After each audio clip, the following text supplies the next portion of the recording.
What's going on, everybody? Welcome back to Sneaker Huddle. I'm your host, John Dunlap. In today's video, we're going to be talking about tomorrow's shock drop, our rumored release of the Adidas Yeezy Boost 350 V2 Cinder. And it is pretty much this exact same colorway, but the reflective colorway that's going to be dropping is pretty self-explanatory. It does have a reflective upper, which it doesn't have a full reflective upper. It's rumored to only have the 3M reflective stripe that you do see here that is transparent on the non-reflective colorway. We're going to be talking about the release details, information. We're also going to be doing some estimated resale predictions to see how profitable these sneakers are going to be, what sizes are going to be more profitable than others, all drop information. So if you haven't, guys, please do hit that subscribe button, and also right beside the subscribe button there is a bell. It's very important that you do hit that bell to stay 100% up to date on all hype sneaker releases here at Sneaker Huddle. And without further ado, guys, let's get straight into updated sneaker news for the week.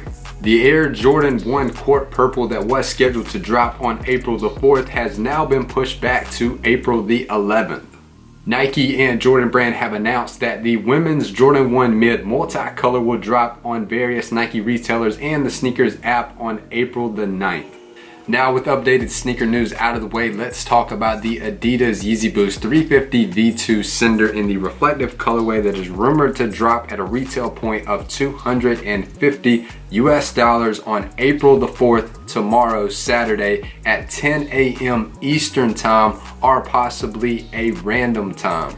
And also looking at other sites that could possibly drop, that do drop shock drop Yeezys in the past, is Dover Street Market London normally drops at 6 a.m. Eastern. Kith normally shock drops at 10 a.m. Eastern. Undefeated normally drops before anyone in the United States at 8 a.m. Eastern. Concepts and Dover Street Market New York will follow at 11 a.m. Eastern.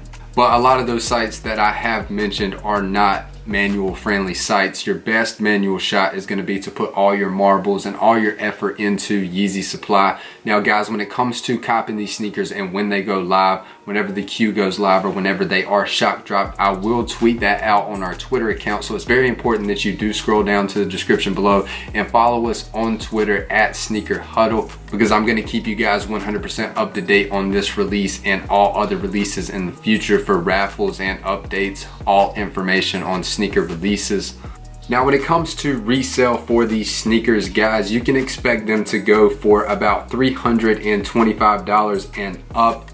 So with unemployment being very high right now due to the coronavirus, that is why resale value for this sneaker is considerably lower than a lot of the reflective colorways that we have seen in the past, especially for a black Yeezy that looks as good as this. You know, when you look at the other black reflective Yeezys, they have done really, really well in the past, but due to the circumstances that we are currently in, resale will not be the best for this sneaker. Now, here on StockX, we do have Yeezy Cinder, and as you can see, there are three colorways. This one is obviously a boot, this is the non-reflective, and this is the reflective colorway that is rumored to shock drop perhaps tomorrow on Yeezy Supply and various retailers. Now, so guys, as you can see, these are the current high bids on StockX right now. Retail is $250, therefore with taxes you're looking at the total cost of the sneaker roughly being around $275.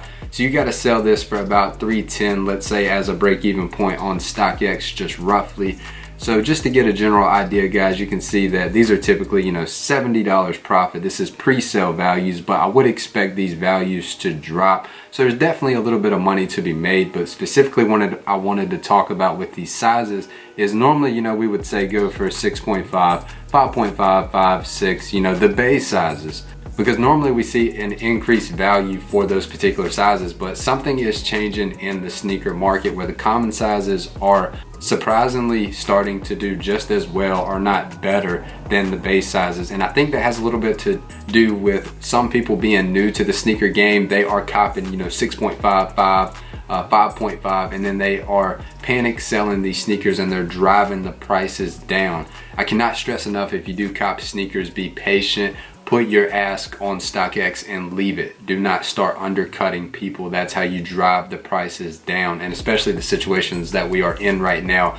You definitely do not need to drive prices down because they are going down due to the situations that we're in. But needless to say, I'm sorry for my little rant there, but you're not really gonna see a big drop off from sizes 10, and really, in all honesty, as you can see, the common sizes are performing much better and have much more demand for the reflective colorway than the base sizes. So for increased profit, guys, I would honestly go for the common sizes, which would be sizes 8 through size 11, because as you can see, there is more demand currently, and you will see, looking at pre-sale prices, that you will see quite a drop off for the base sizes and also for the very large sizes. Now obviously, guys, if you can hold this sneaker for 6 months, that would be the best case scenario, because Yeezys do really well over time as long as you can hold them for about 6 months to 8 months before they restock another colorway. That is when, you know, when you look at past Yeezys, that is when they peak.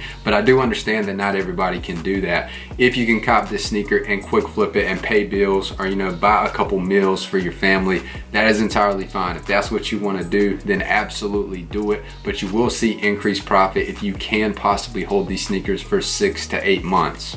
Now, if you're new to the sneaker game and you're John, I need help copying these sneakers, I would highly recommend to just go ahead and leave this video and click in the top right hand corner here on How to Cop Yeezys Part 1. And after that video, be sure to watch How to Cop Yeezys Part 2. Now that's pretty much all the information that we have for today's video. If you haven't, please do subscribe to the channel. And if you see a video here, be sure to click in the top right hand corner there on How to Cop Yeezys Part 1. And if you haven't subscribed to the channel yet, hit that Sneaker Huddle logo. God bless and good luck on this release.